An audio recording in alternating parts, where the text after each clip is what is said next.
Entry हो रहा है, आप लोग दिखाती हूँ बैक कैमरा करके। वो देखो एंट्री फीस क्या क्या है। गेट ये है और गेट के पास इधर एंट्री होता है। चलिए अंदर चल के आपको दिखाती हूँ। और देखिए ये है गेट। गेट के अंदर आओगे, ये साइड में महाराणा प्रताप की एक बना के रखे हैं स्टैचू।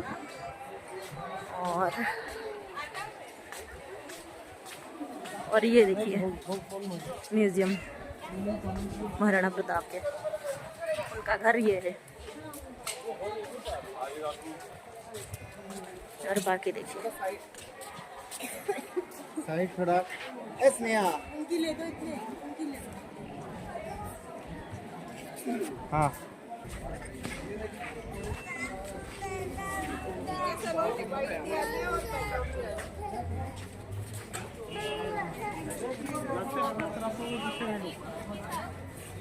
ये देखो चेतक घोड़ा महाराणा प्रताप की, ठीक है।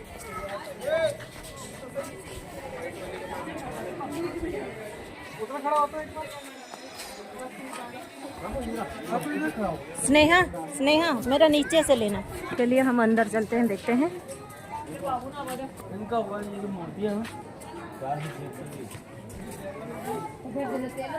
तो मैं 3 में आया, 3 में देखिए। ये है बाहर की एरिया। बाहर की एरिया घूम के हम अंदर आ गए थे और इधर वेट कर रहे थे अंदर जो फिल्म चल रहा है, क्योंकि वो कुछ लोगों को अंदर छोड़ रहे हैं, फिर वो जब निकलते हैं फिर बाकी लोगों को अंदर छोड़ रहे हैं। चलिए हम चलते हैं और आप लोगों को अंदर दिखाते हैं क्या क्या है क्या नहीं, और महाराणा प्रताप के बारे में भी सारे सुनाएंगे।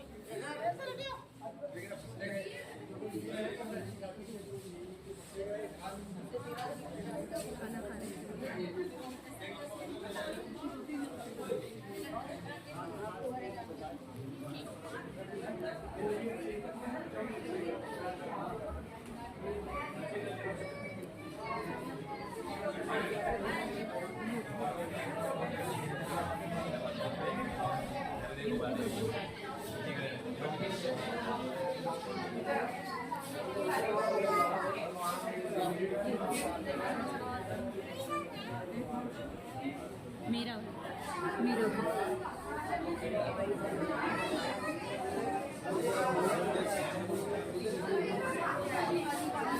संग्राम सिंह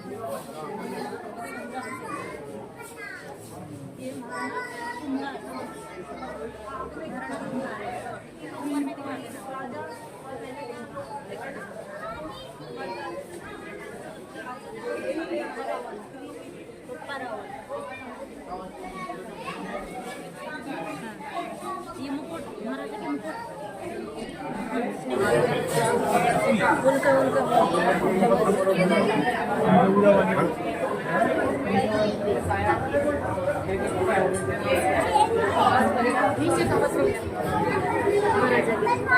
ये देखो हाथ में पकड़ के यूज करते हैं ना, वो वाला। और उनका तलवार वगैरह सब कुछ बचा था ना, वही वाला रख के युद्ध के टाइम वो बचा है। ऊपर उनका राज तिलक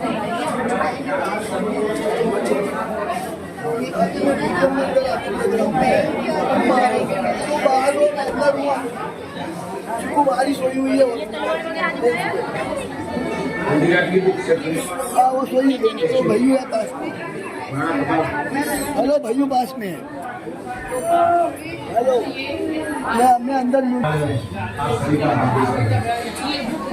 इस मुहिम के संस्थापक श्रीमान मोहन जी शिवानी हैं। उन्होंने वरिष्ठ अधिकारी की नौकरी से स्वेच्छा सेवानिवृत्ति लेकर अपनी पैतृक भूमि पर जयपुर के राजा मानसिंह को अपना सेनापति बनाकर भेजा था। हल्दी घाटी का युद्ध 5 किलोमीटर लंबे और 200 मीटर चौड़े क्षेत्र में हुआ। आप लोग सभी संग्रहालय में खड़े हैं। संग्रहालय से 200 मीटर की दूरी पर चेतक की समाधि है, जहां पर महाराणा प्रताप के स्वामी भक्त घोड़े चेतक को दफनाया गया था। यहाँ से 2 किलोमीटर की दूरी पर हल्दी घाटी दर्रा है। इस दर्रे की विशेषता है कि यहाँ की प्राकृतिक मिट्टी व पत्थरों का रंग हल्दी जैसे पीले रंग का है। इस दर्रे के चारों तरफ महाराणा प्रताप की भील आदिवासी सेना त्राणा पूंजा के नेतृत्व में तैनात थी। ये सेना तीर, भाले, पत्थर चलाने में कुशल थी। यहाँ से 1 किलोमीटर की दूरी पर शाही बाग है, जिसमें मुगल सेना का पड़ाव था।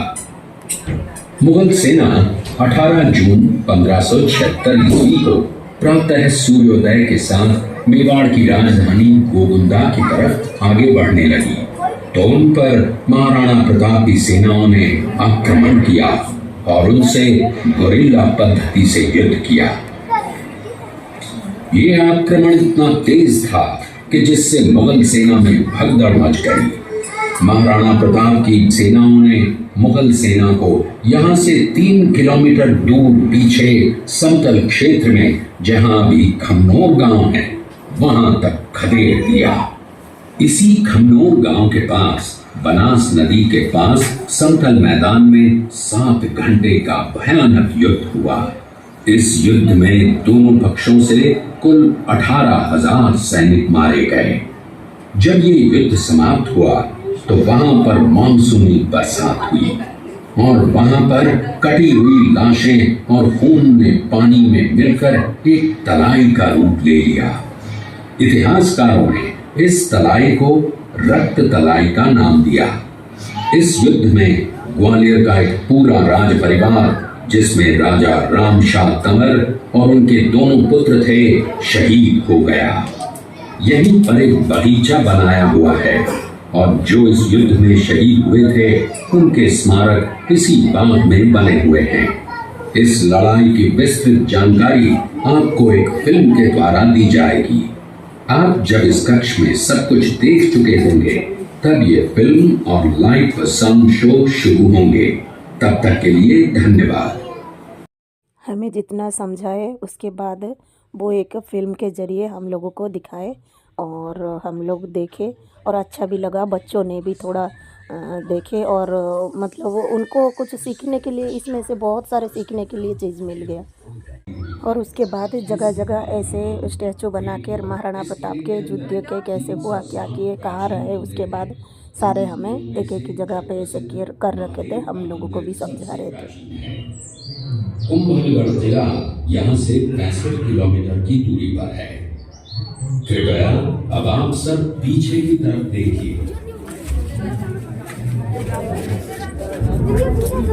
ये दृश्य मेवाड़ की प्राचीन राजधानी चित्तौड़गढ़ का है। इसी किले के अंदर महाराणा प्रताप का बचपन बीता था।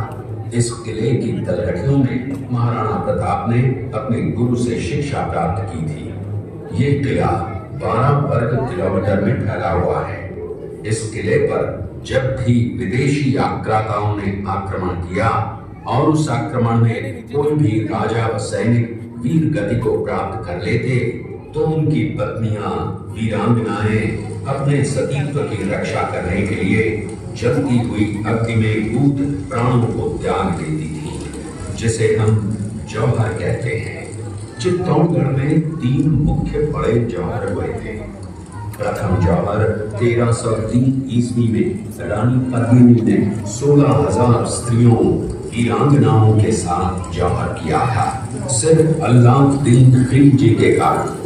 दूसरा जौहर 1535 ईस्वी में गुजरात के शासक बहादुर शाह के आक्रमण के कारण रानी कर्मावती ने वीरांगनाओं के साथ किया।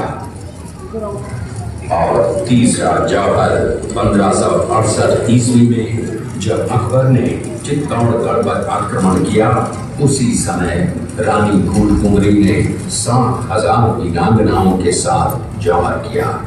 फिर भी अकबर का अंत में हजारों आम लोगों का कत्लेआम करवाकर उन्हें मौत के घाट उतारा गया। इस किले में देखने योग्य विजय स्तंभ है, कीर्ति स्तंभ, मीरा मंदिर, जैन मंदिर, कालिका माता मंदिर, भामाशाह बेरी, कुंभा श्याम मंदिर, फतेह प्रकाश महल है। ये किला यहाँ से 140 किलोमीटर दूरी पर है। ये देखते हुए सभी अतिथि आगे की तरफ चले। कुंवर अमर सिंह को चला, जो महाराणा प्रताप के पुत्र थे। अमर सिंह ने शेरपुर छावनी पर अचानक आक्रमण कर दिया। उस आक्रमण में मुगल सेना में भगदड़ मच गई। मुगल सेना को अपनी छावनियों को छोड़कर भागना पड़ा। छावनियों के अंदर से लूटा हुआ माल व अब्दुल रहीम खान खाना, जिसकी बेगम आनी खान को बंदी बनाकर महाराणा प्रताप के सामने पेश किया गया। तब अमर सिंह पर महाराणा प्रताप क्रोधित हुए और कहा, जहां से इस नारी को बंदी बनाकर लाए हो, इसे पुनः ससम्मान लौटा कराओ। महाराणा प्रताप ने कहा, हमें नारी से कोई दुश्मनी नहीं है, हमें तो देश विद्रोहियों से दुश्मनी है, जिन्होंने चारों तरफ आतंक फैलाया है। महाराणा प्रताप के आदेश का पालन करते हुए कुंवर अमर सिंह ने उस मुगल नारी को ससम्मान छावनी तक पहुंचाया। इस प्रकार महाराणा प्रताप ने अपने क्षत्रिय राजपूत धर्म का पालन किया और पराई स्त्रियों को मां, बेटी और बहन का दर्जा दिया। ये है महाराणा प्रताप का चरित्र और नैतिक उदारता का परिचय। ये देखते हुए सभी अतिथि आगे की तरफ दौड़गढ़ का दृश्य देखा। उसी किले के अंदर की ये घटना है। मेवाड़ की एक ऐसी मां थी जिसने अपने पुत्र का बलिदान देकर राजवंश की रक्षा की थी। उस मां का नाम पन्नाधाय था। पन्नाधाय जाति से गुर्जर थी। वो एक राजकुमार की धाई मां थी। दूसरी तरफ हाथ में तलवार लिए खड़ा ये बनवीर सिंह एक दासी पुत्र है। ये कुंवर उदय सिंह की हत्या करके मेवाड़ की राजगद्दी प्राप्त करना चाहता था। एक रात्रि बनवीर सिंह को मौका मिला। वो राजकुमार उदय सिंह के बड़े भाई विक्रमादित्य सिंह की हत्या करके राजमहल की तरफ आगे बढ़ा। इसकी सूचना पन्नाधाय को लग गई। कुछ समय तक पन्नाधाय चिंतित हुई। तभी पन्नाधाय ने अपने पुत्र चंदन को राजसी कपड़े पहनाकर पलंग पर सुला दिया और उदय सिंह को एक टोकरी के अंदर छिपाकर पत्तों से ढक के महल के बाहर निकालकर गुप्त रास्ते से कुंभलगढ़ भेज दिया। बनवीर सिंह जब तलवार लेकर राजकक्ष में आया तो उसने पन्नाधाय से कड़क आवाज में उदय सिंह के लिए पूछा तो पन्नाधाय ने चंदन की तरफ इशारा किया। बनवीर ने चंदन को उदय सिंह समझकर चंदन की हत्या कर दी और ये समझने लगा कि मैंने राजकुंवर उदय सिंह को मार दिया। वही राजकुंवर बड़े होकर राजा बने और अपने नाम का उदयपुर नगर बसाया, जो यहाँ से 40 किलोमीटर दूर है। और उन्हीं के पुत्र महाराणा प्रताप हुए, जिन्होंने हल्दी घाटी का युद्ध लड़ा और आज हम लोग उनका इतिहास यहाँ पर देख रहे हैं। ये देखते हुए सभी अतिथि हो गया। ये घटना महाराणा प्रताप की वीरता को दर्शाती है। एक समय नरभक्षी बाघ का आतंक छाया हुआ था। महाराणा प्रताप ने उस बाघ का शिकार कर उस बाघ को मार डाला। ये घटना महाराणा प्रताप की वीरता की प्रतीक है। कृपया देखिए, महाराणा प्रताप अपनी प्रतिज्ञा का पालन करते थे। महाराणा प्रताप ने प्रतिज्ञा की थी कि जब तक अपनी मातृभूमि को शत्रुओं से मुक्त नहीं कर लेता, तब तक न तो मैं महलों में रहूंगा, न किसी धातु के पात्र में भोजन करूंगा, न किसी गद्दी के बिछौने पर सोऊंगा। पत्ते ही भोजन के पात्र होंगे, जमीन ही बिछौना होगा। इस प्रतिज्ञा का पालन उन्होंने 21 वर्षों तक जंगलों में रहकर किया। इस दृश्य में देखिए, नीचे बैठकर महाराणा प्रताप को श्रद्धा व सम्मान से याद करते हुए देशभक्ति की प्रेरणा प्राप्त करते हैं। ये देखते हुए ये दृश्य महाराणा प्रताप और सुविख्यात स्वामी भक्त घोड़े चेतक के अंतिम मिलन का है। हल्दी घाटी युद्ध के बाद चेतक घोड़े ने 22 फीट के एक बरसाती नाले को पार किया। ये उसी समय का दृश्य है। पास में खड़े महाराणा प्रताप के छोटे भाई शक्ति सिंह हैं, जो पहले मुगल सेना में थे। बाद में वो महाराणा प्रताप की तरफ आए, माफी मांगी और अपना घोड़ा महाराणा प्रताप को दिया। ये देखते हुए सभी अतिथि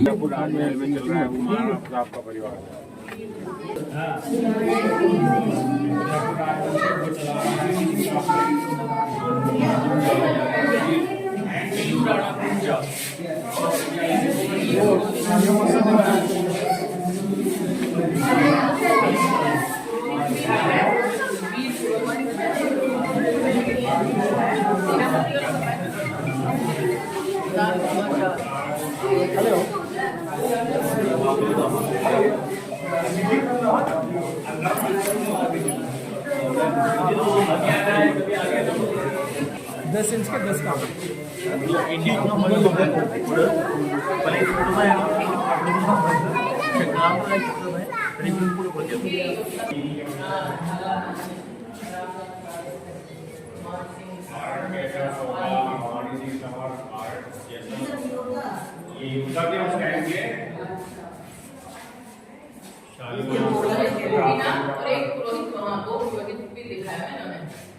ये सवालों के मामा ने दोनों तीनों एक दो तीन एक मामा और तेरे मान से राम एक कर देते हैं नीचे से आग जला के भट्टी गिरा और ये सीढ़ी है उसमें भाप बनती है लाइट द्वारा पीछे तांबे का बर्तन है उसमें जाता है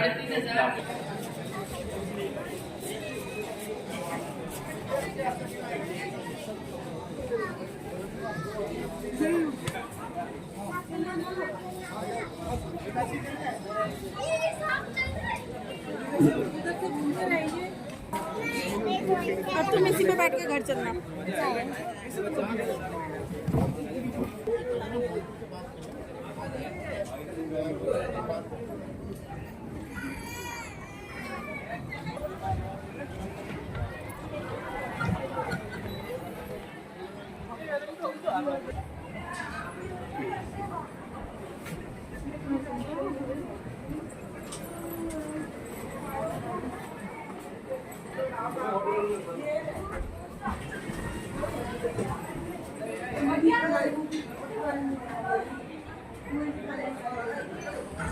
सिंचाई के लिए नीचे से पानी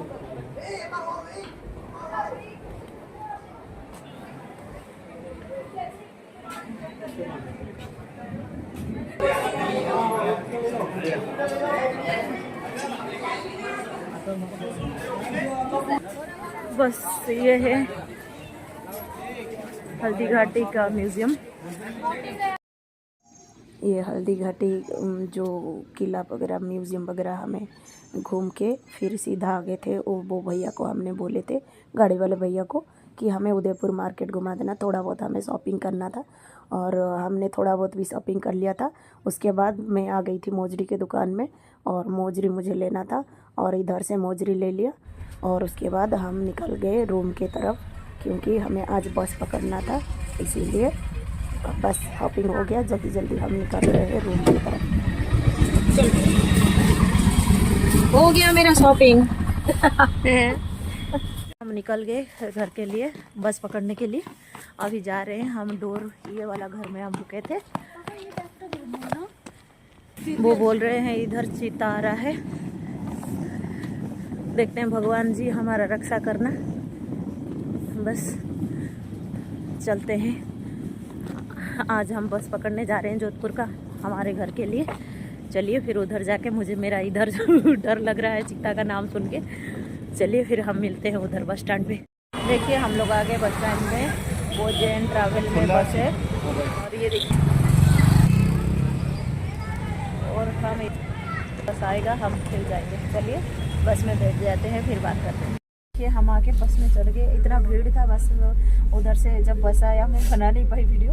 और अब आके हम सब चढ़ गए फिर सीट वैसे ही जैसे आए थे, डबल सीटर और माँ बच्चे तीनों उधर, हम मेरे हस्बैंड उधर बैठे हैं। बस चलिए फिर जोधपुर के लिए निकल रहे हैं और ये वाला वीडियो मैं पार्ट करके छोड़ूंगी क्योंकि बहुत बड़ा वीडियो हो रहा है और इसीलिए छोटा छोटा करके मैं पार्ट करके छोड़ूंगी। चलिए फिर मैं मिलती हूँ नेक्स्ट ब्लॉग में, मतलब ये ब्लॉग जिसमें आएगा उसके अगले वाले वीडियो में मैं मिलती हूँ आप लोगों से। Bye, take care, good night.